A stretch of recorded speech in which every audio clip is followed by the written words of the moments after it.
The Virginia Cable Telecommunications Association and your local cable provider presents Cable Reports.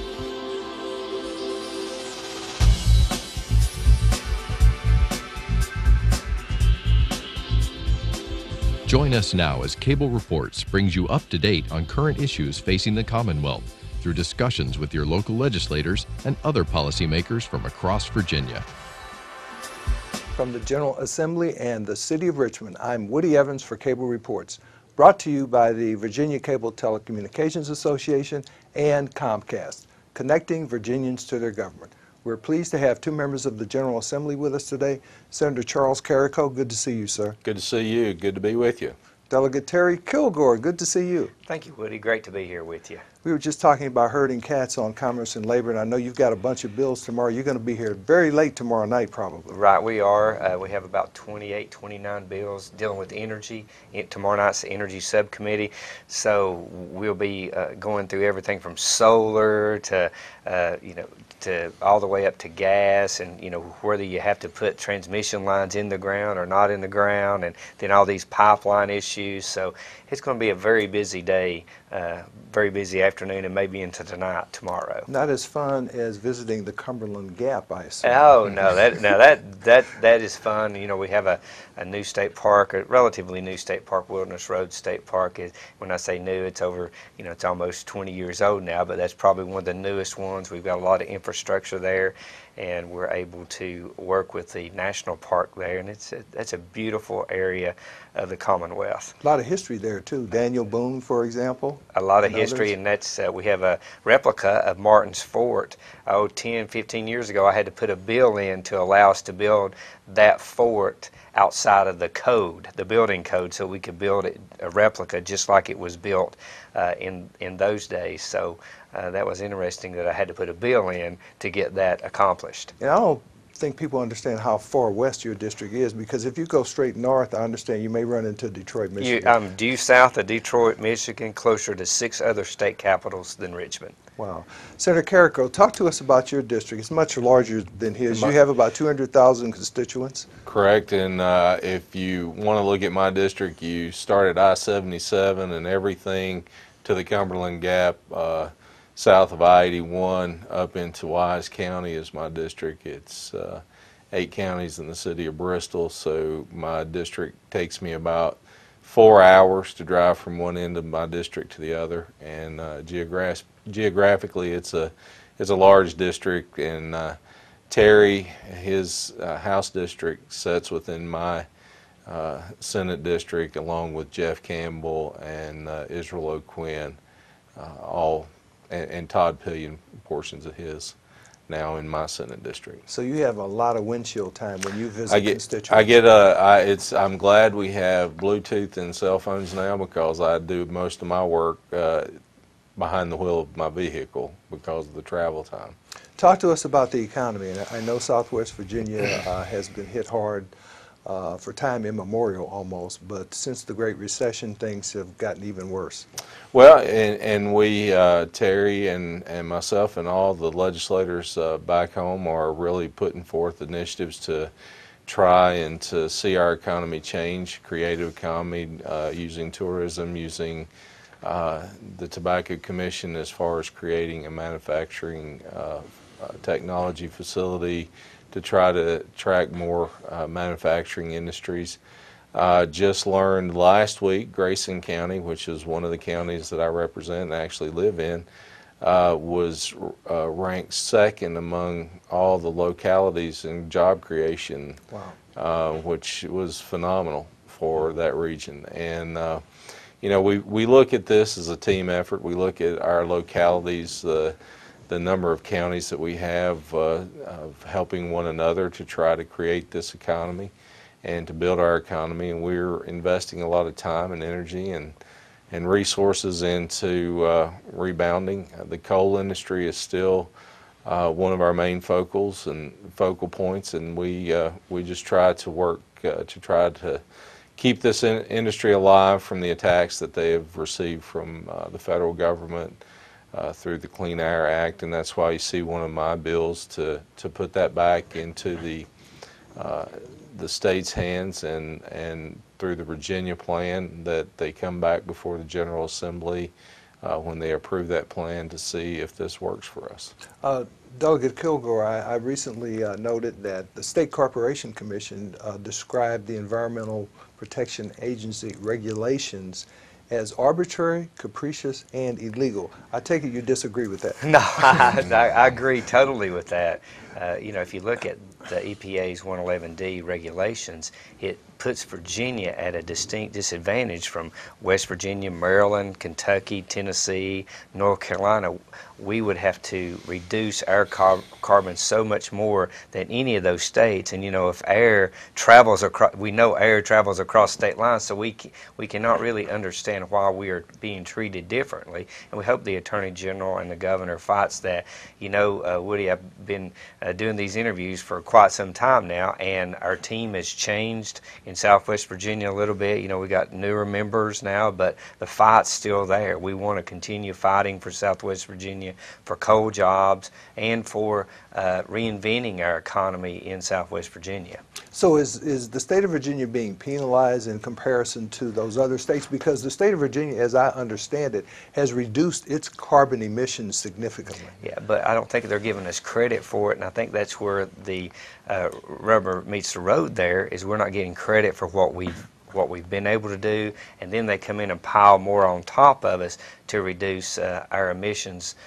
We've done a great job. You know, right now, the way these regulations are set up, you will never build another coal plant in Virginia. You'll never build another coal plant in the United States, but definitely not Virginia. So are any coal plants going to have to be shut down? Oh, they've already, AEP has moved the Carbo plant from coal to gas, and you know, we have the big investment there, Dominion's big investment in St. Paul, Virginia, near our district, that you know is the cleanest coal plant in the nation and probably the world. And they are saying, Dominion's telling us that they are not sure that they can keep it open if these new regulations go into effect. And that's the newest technology. So if you lose a coal plant, or if you have to reduce the megawatts, where do you get the megawatts from? Well, you've got to get it from gas, or you look to solar, or you look to wind, other avenues, nuclear. The nuclear would be big, but you know, in solar and wind, the sun doesn't shine and the wind doesn't blow all the time. So that's the problem, and it's a lot more expensive. So the consumers are who it's ultimately going to affect, because coal is reliable. It's the cheapest form of electricity. Once you get to these others, other than nuclear, once you get to these others, solar, wind, you're going to see price increases double to triple. So utilities will be coming to the State Corporation Commission saying we need to raise our rates because our costs have gone up. Absolutely, and you know, the coal actually is the one that generates all the kilowatt hours of kilowatts for the utilities, and the problem is with gas, they can't produce those kilowatts. And you know, we've been fortunate in Virginia. We haven't seen as cold of a snaps as they're seeing in the north, but if the whole East Coast were to see that, I feel like we would probably see some blackouts if we're converting all these coal plants over to gas.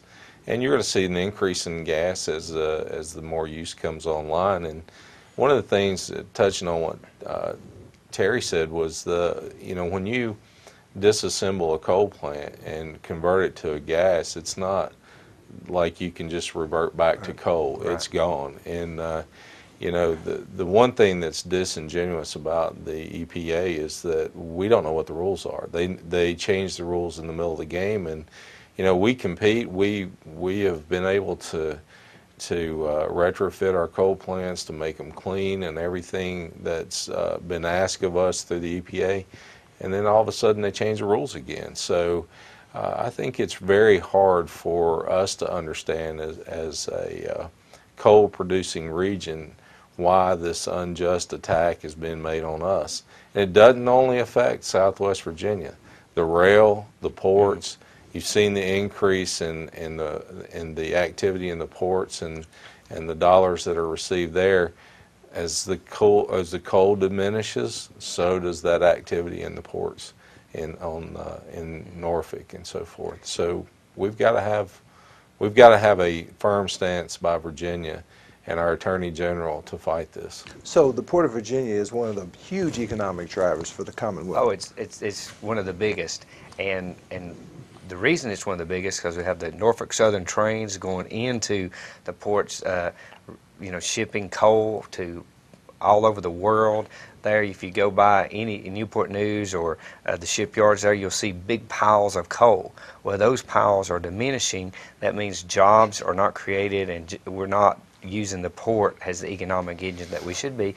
But another area that we forget is we have cheap energy rates. The reason we have, and with those cheap energy rates, we have been able to bring a lot of data centers into Northern Virginia and into other parts of Virginia. The reason they're here is because of cheap electricity. If that cheap electricity goes away, then those folks could locate anywhere.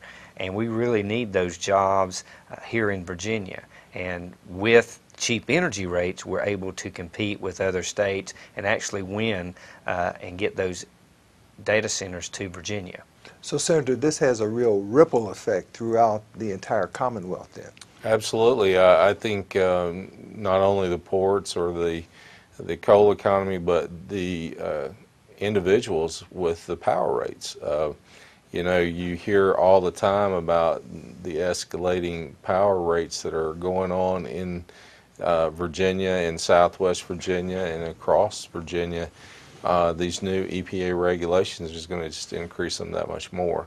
And there'll be pass-throughs from your grocery stores, everything that you do will increase because of the power rates that increase from this ripple effect. And I think we as a state have to really put our heads together and figure out how we're going to address this issue. Tell us a little bit more about the growth you mentioned in employment in Grayson County. What happened there? Well, we've been successful in that area to build upon what industries that we had. Nautilus was one of the big ones there.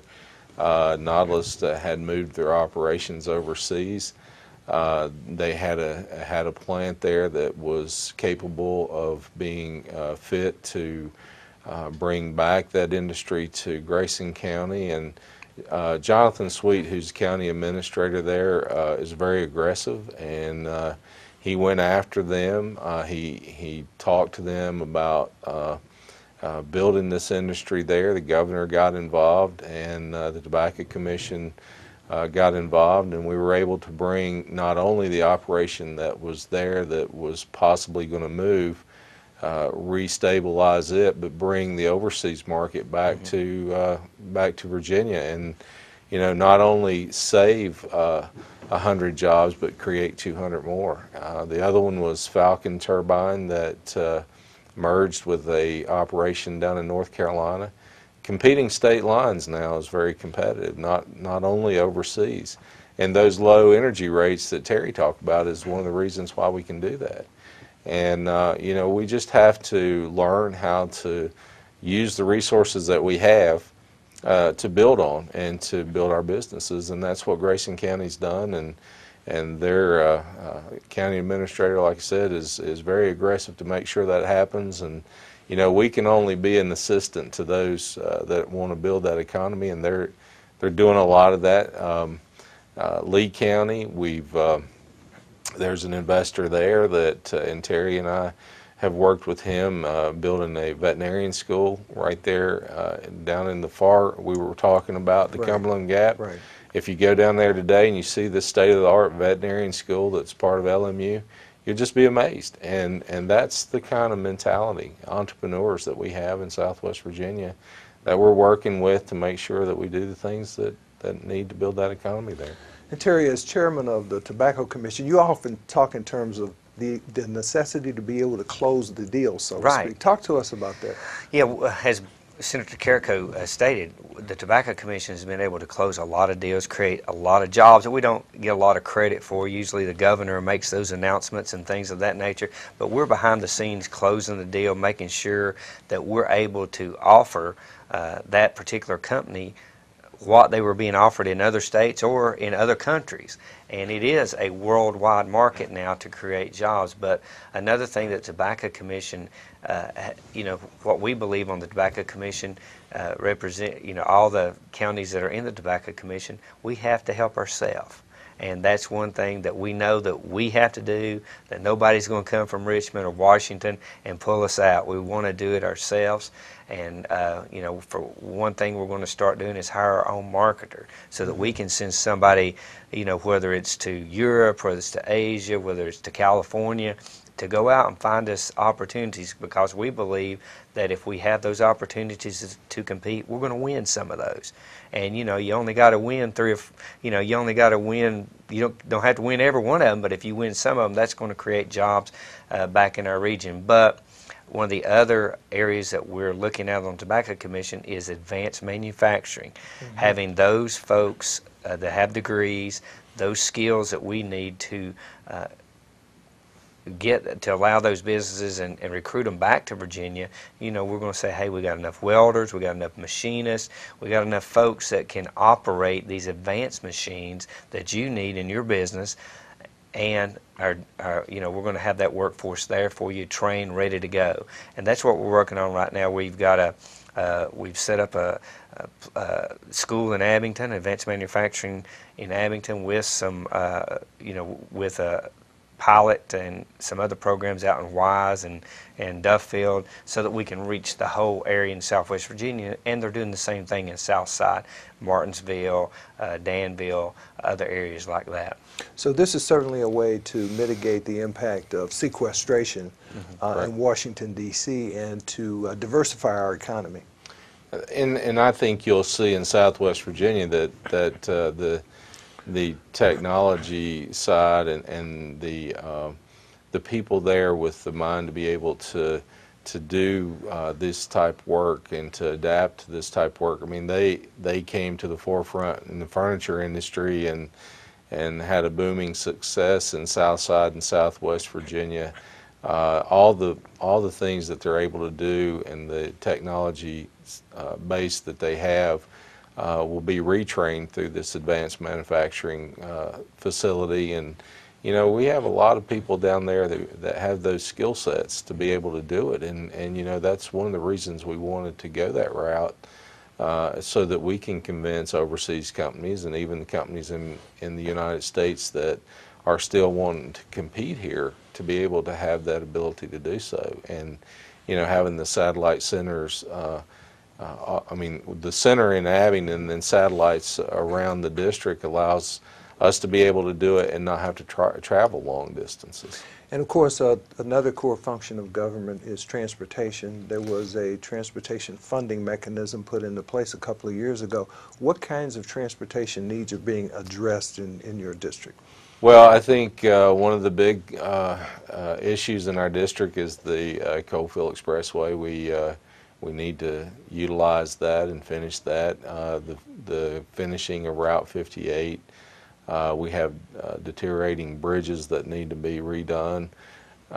We have some exit improvements off of I-81 in our high business areas that, like Abingdon and Bristol, that need to be done. The transportation money that's appropriated for maintenance and for our rural roads is so vitally important to that district.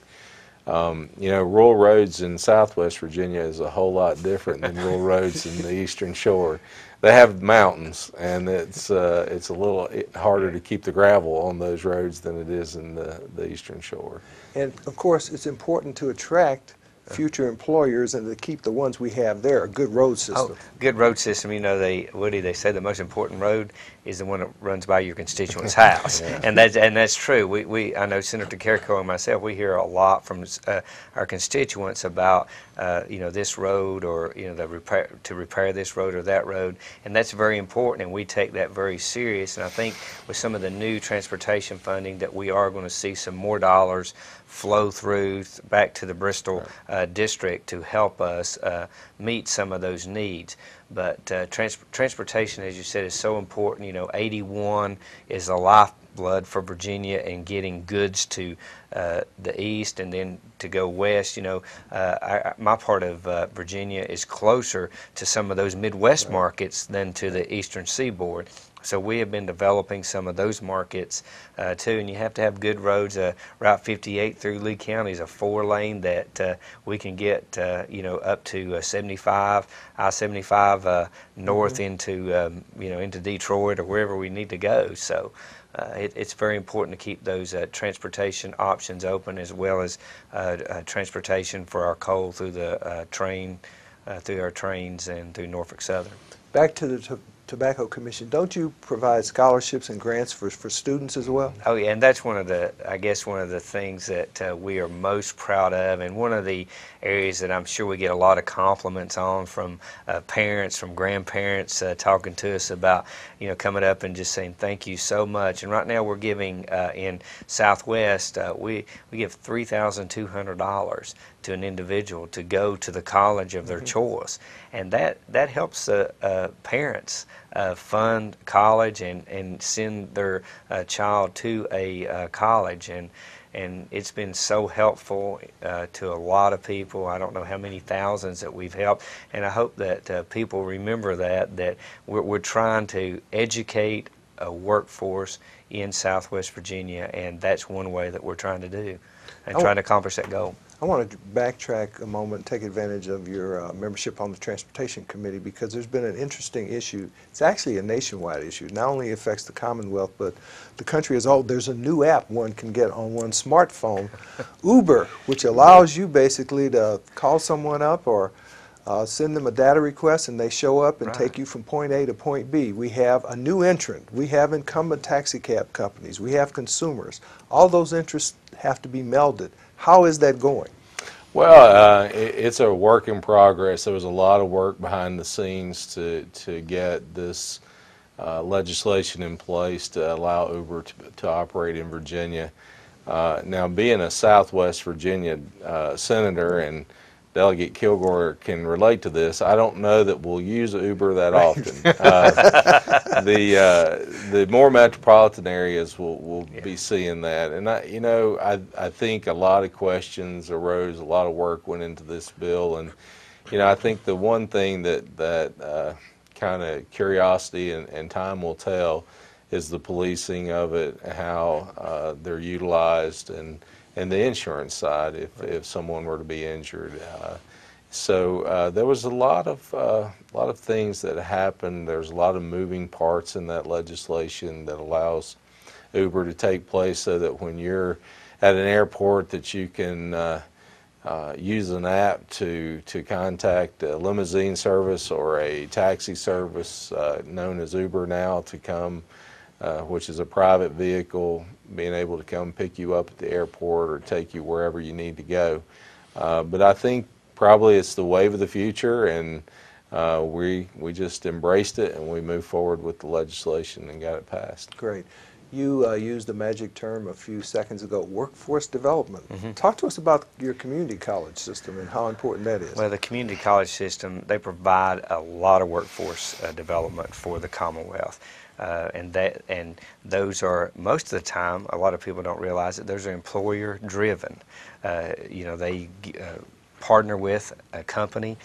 For example, at Mountain Empire Community College, they partner with a Tennessee corporation, a big corporation, Eastman Chemical Company, to provide electricians, to provide welders, and things of that nature. Things that, jobs that that particular company need, jobs that that particular company is going to hire. And that's where workforce development is going, I believe. And that's the future workforce development. We have 3 or 4 bills up in Commerce and Labor where we're refining workforce development to make it more employer oriented, because that's who we need to hear from. That's who we need to be working for, and that's what our students need. We need to train them in an area where they are actually going to find a job.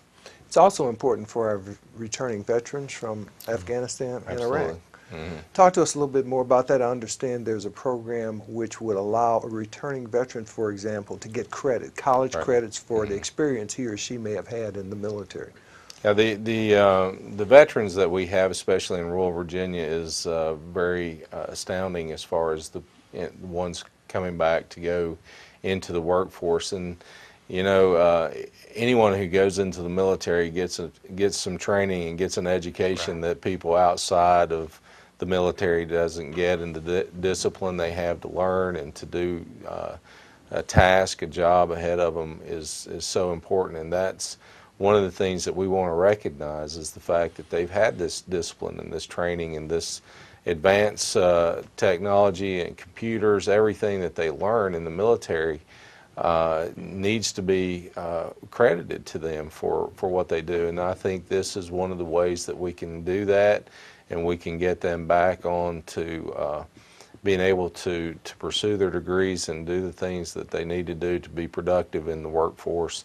And we're going to do that through our colleges and community colleges, and help them for the service that they've given and the time and sacrifices they've made overseas, that we are able to go to college and to live in a free society that we live in. There's also the Virginia Values Veterans Program, and I understand the budget contains funding for 2 new Veteran Service Center. Oh, and I think that's so important. You know, Virginia has one of the highest population of veterans in the nation, and that's so important that we provide the services that our veterans need to honor them for what they've done for our country overseas. I mean, it's just unbelievable what sacrifices the veterans and their families have had to make, and it's the least that we can do to honor them.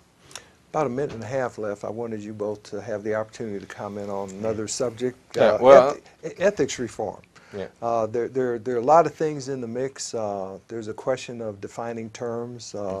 Who's a relative? Who's a close personal friend? What's an intangible versus a tangible gift? Should there be a cap? Should there be an ethics commission? I'll let you start, Senator. Well, I think we're all concerned about ethics reform. I think of all the things that we're seeing in the nation today, that all of us here want to make sure that everything that is done is transparent, and that the people that you represent have the ability to trust what you do and where you go and what you're taking. So, you know, there's so many bills that are addressing ethics reform, and what that finalization will be, I don't know, but I hope it's something that we all can agree on, that the governor's not going to veto when he gets to his desk, especially any part of it that addresses him, the governor's office. I hope this time that we're able to be successful, and that we're all included in it, not just members of the Senate and the House, but also the governor.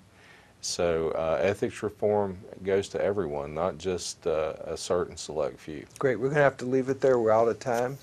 Good to see you, Senator Charles Carrico and Delegate Terry Kilgore. Great to be with you. Thank you for watching Cable Reports, brought to you by the Virginia Cable Telecommunications Association and Comcast, connecting Virginians to their government. Until next time, I'm Woody Evans.